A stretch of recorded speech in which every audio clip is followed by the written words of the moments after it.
తెలంగాణ ప్రజలు ఈ video last దాకా చూడండి. మన ముఖ్యమంత్రి గారు ఏదో పథకం తీసుకొస్తారట. తప్పని పరిస్థితిలో ఎవరి మీదైనా చలానా వేస్తే ఒక్క పైసా తగ్గించకండి. వాళ్ళ బ్యాంక్ అకౌంట్స్ తోని డైరెక్ట్ గా డిపార్ట్మెంట్ సింక్రనైజ్ చేయండి. ఎప్పుడు చలానా పడితే ఆటోమేటిక్ గా వాళ్ళ అకౌంట్ లోకి వెళ్లి డిడక్ట్ అయి పోయే విధంగా ఈ రోజు బండి రిజిస్ట్రేషన్ కు వచ్చినప్పుడే ఆ బండి యజమాని యొక్క ఖాతాను మీరు తీసుకోండి. బ్యాంక్ అకౌంట్ ను అటాచ్ చేయండి. ఏ బండి అయితే స్పీడింగ్ చేస్తుందో, ఏ బండి అయితే సిగ్నల్ జంప్ చేస్తుందో, ఏ బండికి అయితే చలానా పడుతుందో ఆటోమేటిక్ గా యజమాని అకౌంట్ లో నుంచి నగదులు బదిలీ అయ్యే విధంగా మీరు ఈ రోజు టెక్నాలజీని వాడుకోండి. ఓకే, తెలంగాణ ప్రజలందరి తరపున నేను చెప్తున్నా, ఈ పథకాన్ని మేము అంగీకరిస్తాం. కానీ మీరు కూడా గ్రామ పంచాయతీ సర్పంచ్ కానుంచి జెడ్పీటీసీ, ఎంపీటీసీ, కార్పొరేటర్, ఎమ్మెల్యే ఇట్లా ప్రతి ఒక్క నాయకుడు గెలుస్తాడు కదా.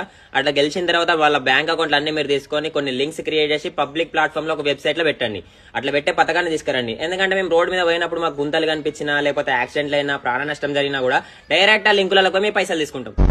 సో సెకండ్ వచ్చేసి గవర్నమెంట్ జాబ్ వచ్చిన ప్రతి ఒక్కరు వాళ్ళ జాబ్ ఎక్కే ముందు వాళ్ళ బ్యాంక్ అకౌంట్స్ అన్ని తీసుకొని కొన్ని లింక్స్ క్రియేట్ చేసి పబ్లిక్ ప్లాట్ఫామ్ లో ఒక వెబ్సైట్ క్రియేట్ చేసి పెట్టండి. మేము కూడా ఎప్పుడైనా గవర్నమెంట్ ఆఫీస్కి పోయినప్పుడు రేపురా, ఎల్లుండిరా, 10 రోజుల తర్వాత అని పని డిలే చేస్తారు కదా. అండ్ మా దగ్గరికి వెళ్ళి ఎవరైతే లంచం తీసుకుంటారో డైరెక్ట్ మేము కూడా వెళ్ళి వాళ్ళ బ్యాంక్ అకౌంట్ లోకి వెళ్ళి పైసలు తీసుకునే పథకాన్ని తీసుకురండి. థర్డ్ పథకం వచ్చేసి ముఖ్యమంత్రి. మీరు ముఖ్యమంత్రి పదవి ఎక్కే ముందు మీ బ్యాంక్ అకౌంట్ తీసుకొని కొన్ని లింక్స్ క్రియేట్ చేసి పబ్లిక్ ప్లాట్ఫామ్ లో ఒక వెబ్సైట్ క్రియేట్ చేసి పెట్టండి. మీరు కూడా ఇచ్చిన పథకాలు టైం లోపల నెరవేర్చకపోతే డైరెక్ట్ మీ అకౌంట్ లోకి వెళ్ళి మేము పైసలు తీసుకుంటాం.